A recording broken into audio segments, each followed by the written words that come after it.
Chapter 23. I couldn't come back right away, Maggie explained breathlessly. I got put in my room because I was looking for a hairpin to fix this leg, and they thought I was stealing their rings and they were going to send me away. But then Uncle Morris came and gave me a hairpin and told them to let me stay, and now I can fix all of you up. She stopped. Did the dolls know who they were? Did they know Uncle Morris? Did they already know everything that had happened? Didn't you know where I was all that time? She asked. Miss Christabel sat unmoving against her chair, and Timothy John continued to stare across the room from the wall. Juniper and his ear lay side by side in the little straw basket. None of them moved. Could she have been mistaken? Maybe they hadn't called her after all. Maybe she was still the wrong one. Hey, can you hear me? She asked. A long silence followed. She slowly put down the things she had brought with her, the wired leg, the pink rag, the little jar of paste. I brought all this stuff, she said, to fix you with. I thought you wanted me back. I thought you were waiting for me all that time, and that's why you called. I thought... Timothy John slowly turned his head. All what time? He asked. Maggie's heart raced, and she felt a trembling in her fingers. All the time I was downstairs, she said, and they wouldn't let me out. But that was your time, Timothy John answered, not mine, or Miss Christabel's. Slowly, Miss Christabel moved the toe of her one remaining leg. Maggie, she said, do you have my other shoe? I believe I left my leg in it by mistake. Did you bring the liniment, Maggie? Timothy John asked. I seem to have a sore head. Too much exercise, Miss Christabel said. From inside the straw basket came the half purr of Juniper's voice. Okay, Maggie whispered. Okay, I'll fix you. All of you. I'll start with you. And she turned to Timothy John. Where does it hurt? She asked, reaching for the pink rag and kneeling at his side. With the tip of her finger, she traced the slender crack along his forehead. Over here or where? She expected him to wince or cry in pain, but he simply lay back against the wall. Anywhere will do, he answered. The ache is on the inside, where I can't see it. Maggie placed the cloth across his forehead and held it down with her fingers. A small portion of pink paste began to seep from the rag, staining Timothy John's brow, and she wiped it clean with her thumb. Quite nice, he said. What kind of liniment are you using? It's silver polish, Maggie answered. It doesn't look silver at all. It looks pink. No, Maggie corrected. Silver is what it's for. My head is what it's for, Timothy John answered. It's head polish. Maggie turned to Miss Christabel. I'll fix your leg now, she said, lifting the doll's skirt. There were 2 holes in the upper part that lined up with the 2 in the lower, and Maggie wove the hairpin through both, twisting the ends into a knot and easing the leg back and forth to set it in motion. There, she said, standing Miss Christabel on the floor. It's all fixed. And she leaned back on her heels to watch as Miss Christabel moved slowly toward the papered wall and back to the chair. It's just right, Miss Christabel said, leaning over and lifting her skirt. Look, Timothy John, it's just the right distance between my knee and my shoe. Once more, Juniper began to rumble from his basket. Juniper's been cranky since the accident. Maggie looked at the doll carefully. What accident?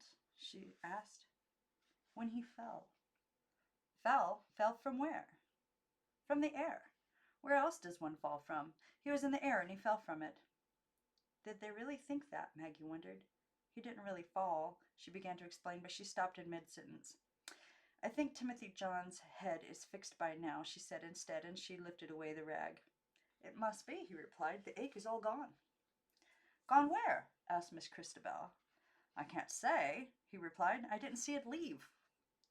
Maggie wondered if somehow the scratch was gone too, and she rubbed away the paste, caked and dry now and turning to powder beneath her finger. The crack remained as before, though fine as a whisker, but pinker, like a scratch from a rose thorn. Slowly, Timothy John lifted himself up from the floor and made his way over to the chair next to Miss Christabel. I see by the paper, he said, lifting his bit of newsprint, that there's been a fire.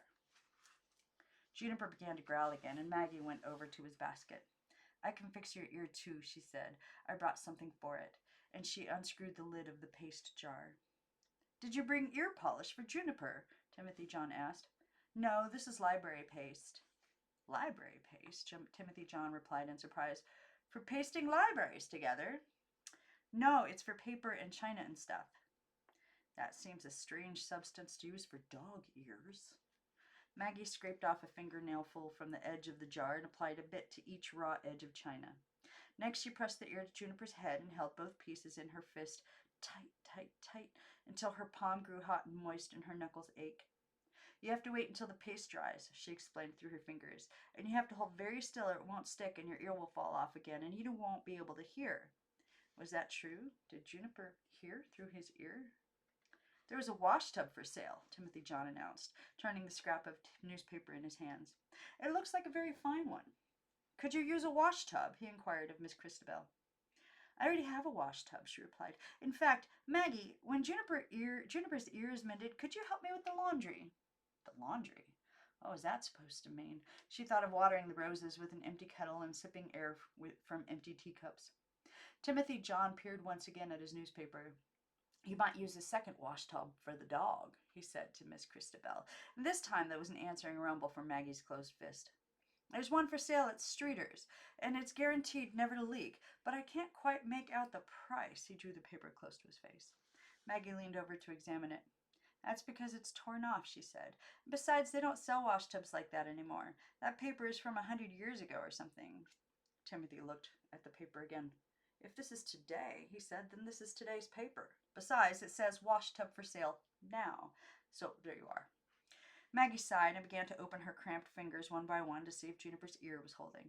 It's sticking, she said, testing it with the tip of her finger. It's really sticking. But you'll have to be careful. Don't shake your head a whole lot. That was dumb. Juniper couldn't shake his head at all. All of you are fixed now, she announced to Miss Christabel with her wired knee, to Timothy John with his pink scar, to Juniper with his glued ear nestling in the warmth of her palm. She felt a sudden sense of pride. As far as she could remember, she had never really fixed anything in her life.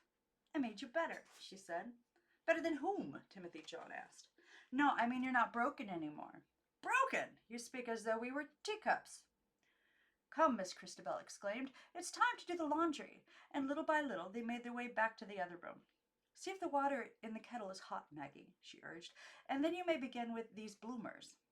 What are bloomers? Maggie asked. These. Miss Christabel held up a small pair of long underpants, gathered at each leg with a pink ribbon. Maybe she should go now. It was stupid rubbing a whole bunch of doll clothes against a tin washboard in an empty tub and pretending they were getting washed. It was stupid doing a lot of things up here. Fixing the dolls when they were broken was okay, and straightening up a bit too, maybe, but everything else was playing dolls. I have to go now, she said. Miss Christabel removed something else from the wash basket. A little square of cloth with red flowers, roses or something, embroidered into each corner. Oh, Maggie, she said, do this first. It's my favorite handkerchief. I always like to have a handkerchief tucked into my sleeve. It's nice to dab at things with. Maggie set Juniper down on the table. I have to go, she said. A sound came from far, far beneath the floor. A call. Maggie! So distant it was only a brushstroke against her ear. Maggie! It was Aunt Lillian. The two dolls didn't seem to hear. Miss Christabel held out the tiny handkerchief. Timothy John looked into his newspaper, and Juniper sat upright on the table. Maggie! Aunt Harriet this time. First the handkerchief, Miss Christabel said, and then the bloomers. Maggie! Maggie! Both aunts together. Maggie paused to look at Miss Christabel, her leg all nicely mended, with the tiny handkerchief in her outstretched hand.